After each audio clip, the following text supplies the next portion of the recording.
Hello दोस्तों, आप लोग को एक फागुन में गाली गीत सुना रही हूँ। कैसा लगेगा कमेंट करके बताना और लाइक सब्सक्राइब भी करिएगा।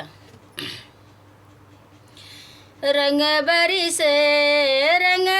से मारे फुहार फागुन, रंग बरी से हो, रंग बरी से मारे फुहार फागुन, रंग बरी से। अरे समदिन की बहिना है नेवा हो, तनी होने चला हो, आखिर जैबू पर आइली है पुलिस दौराय होई, जैबू बेकार बात माना हमार रंग बरी से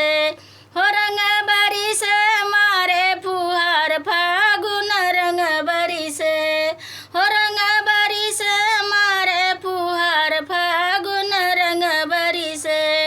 हो, रंग बरी से मारे फुहार फागुन, रंग बरी से। बरती हवन का बहिनी है नियवा हो, तनी होने चला हो, बात माना हमार आखिर जैबू पर लिहा पुलिस दौराय होई, जैबू बेकार रंग बरी से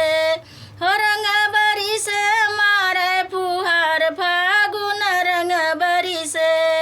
हो, रंग बरी से मारे फुहार फागुन, रंग बरी से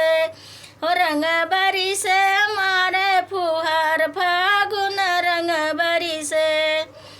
यगुआ का बहिनी है नेवा हो, तनी होने चला हो, आखिर जैबू पर आइली है पुलिस दौराय होई, जैबू बेकार